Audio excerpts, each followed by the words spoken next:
Cari concittadini, questi sono gli auguri di buon Natale, felice anno nuovo del Municipio 4. Siamo qua come giunta municipale in formato ridotto con l'assessore alla cultura perché in particolar modo vogliamo presentare un po' il programma, il calendario che è stato fatto per gli eventi legati alla cultura, all'intrattenimento che quest'anno inevitabilmente si svolgono in formato diverso rispetto a quello degli anni passati, attraverso i canali digitali, lo streaming, Facebook, YouTube. È qualcosa di nuovo, magari non è altrettanto coinvolgente come i cartelloni che normalmente abbiamo sempre realizzato per le feste natalizie, ma è in modo diciamo imposto dall'emergenza sanitaria. Abbiamo voluto comunque stare vicino tanto agli operatori del mondo della cultura quanto ai nostri concittadini per offrire comunque dei momenti di svago e di intrattenimento di qualità come il Municipio 4 è abituato da anni ad offrire.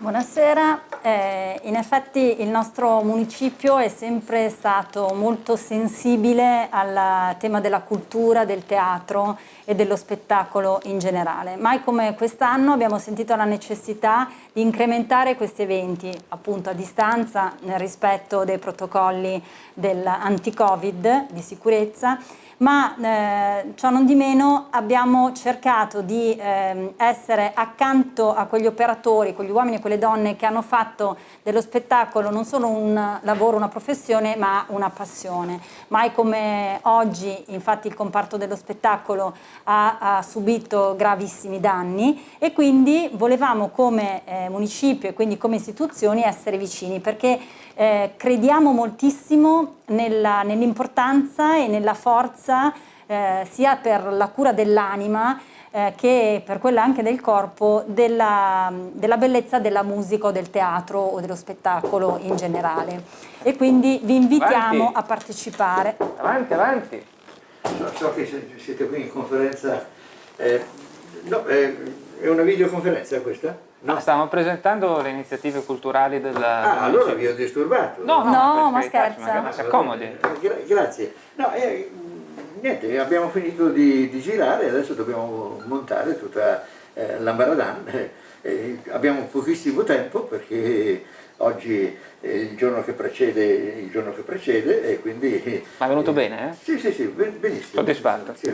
Ci dia qualche anteprima? Milanese, c'è dentro un po' di tutto, poi ci sono dentro le storie natalizie, quelle che raccontavano i nostri nonni, le nostre nonne, io me le ricordo, e avevo una nonna a Villasanta e un nonno nel Friuli, e quindi tutte e due raccontavano di quelle storie così strane per le quali io rimanevo così rapito, dico allora mettiamole in canzone alcune di queste, oppure prendiamo le canzoni originali del tempo. E è venuto fuori lo spettacolo. Poi naturalmente ho messo dentro le canzoni dei Gufi all'inizio, alla fine qualche cosa di importante, assieme a Grazia Maria Raimondi perché è una cosa a due, così facciamo vedere al pubblico come si litiga anche di fronte a una telecamera.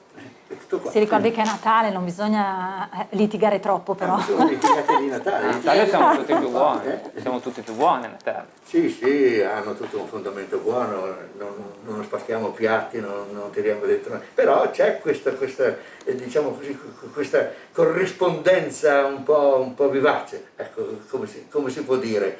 E basta, quando la mandiamo in onda? Quando la guardiamo, quando la vediamo? Ma io direi Santo Stefano, il 26 di dicembre, cosa dite? Il 26 di dicembre, se lo dicono loro, qui abbiamo il presidente del municipio e abbiamo l'assessore alla cultura del municipio, quindi il municipio 4 naturalmente, che una volta si chiamava zona 4. Esatto. Certo. Io mi ricordo ancora quando le zone erano 22 o 20. E anche queste c'era ancora come sì, si chiamava 14. La zona 14. Bene, il giorno di Santo Stefano? Il giorno di Santo Stefano. Perfetto. Direi alle ore 16. Alle ore 16. Il giorno di Santo Stefano alle 16 noi faremo questa performance in streaming. Io dico sempre alla milanese in streaming, no? Perché è giusto in questo senso. Allora appuntamento a tutti in streaming con Roberto Brivio e il suo spettacolo. Buona visione a tutti.